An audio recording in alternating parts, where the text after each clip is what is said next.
আসসালামু আলাইকুম। পিএইচপির বেসিক টিউটোরিয়ালে আপনাকে স্বাগত জানাচ্ছি। আজকে আমি দেখাবো কিভাবে আমরা পিএইচপিতে কোনো একটা টেক্সট বা স্ট্রিংকে এনক্রিপ্টেড করে ফেলতে পারি। যেমন বিভিন্ন সময় আমরা যখন পাসওয়ার্ড স্টোর করি সেক্ষেত্রে আমাদের এরকম এনক্রিপ্টেড টেক্সটের প্রয়োজন হয়।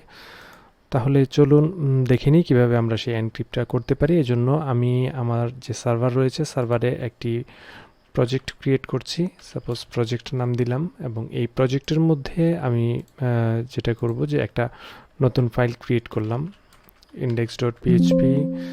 সেমভাবে এই ফাইলটা আমি একটা কোড এডিটরে ওপেন করলাম। কোড এডিটরে ওপেন করার পর আমি যদি এখান একটা ভেরিয়েবল নিই, সাপোজ ভেরিয়েবলে আমি একটা পাসওয়ার্ড দিয়ে দিচ্ছি, পাসওয়ার্ড 1 2 3 4 5 6। এখন আমি যদি নর্মালি এটা আমার ডাটাবেজে রাখি তাহলে সেক্ষেত্রে এটা সবার কাছে আসলে ভিজিবল হবে।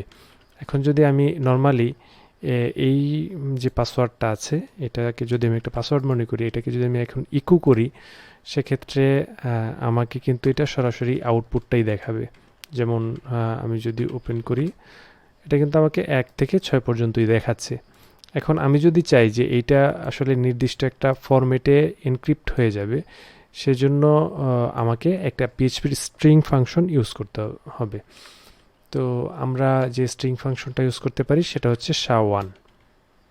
আমি SHA-1 ফাংশনটাকে ইউজ করে আমি যদি আমার এই ভেরিয়েবলটা বা এই স্ট্রিংটাকে এই SHA-1 ফাংশনের মধ্যে দিয়ে দিই, এখন যদি আমি রিলোড দিই আমি দেখতে পাচ্ছি যে আমার এই টেক্সটটা কিন্তু একটা এনক্রিপ্টেড টেক্সটে পরিণত হয়েছে। অর্থাৎ এই টেক্সটটা কিন্তু বারে একই থাকবে, আমি রিলোড করলেও কিন্তু একই থাকবে।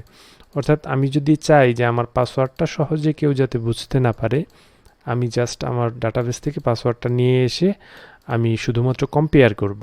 আমার ডাটা ভিজিবল হওয়ার কোনো দরকার নেই। সেক্ষেত্রে আমাদেরকে এই SHA-1 যে এনক্রিপ্টেড ফাংশনটা আছে, অর্থাৎ পিএইচপির যে স্ট্রিং ফাংশনটা আছে সেই স্ট্রিং ফাংশনটা আমাদেরকে ব্যবহার করতে হবে। এছাড়া আমরা যদি চাই যে অন্য আরেকটা ফরম্যাটেও আমরা এই এনক্রিপশনটা করতে পারি, যেমন আমরা আরেকটা ফরম্যাট রয়েছে MD5। আমরা যদি ইচ্ছে করি তাহলে MD5ও আমরা ইউজ করতে পারি। আমি যদি MD5 ইউজ করি তাহলে এই যে এনক্রিপশনের যে ফরম্যাটটা এটা চেঞ্জ হয়ে যাবে। এখন আমরা দেখতে পাচ্ছি যে আগের যে ফরম্যাটটা ছিল সেই ফরম্যাটটা থেকে এইটা একটু ডিফারেন্ট। তো এভাবেই মূলত আমরা আমাদের যে পিএইচপি প্রোগ্রামিংয়ের মধ্যে আমরা ডাটাকে এনক্রিপ্ট করতে পারি।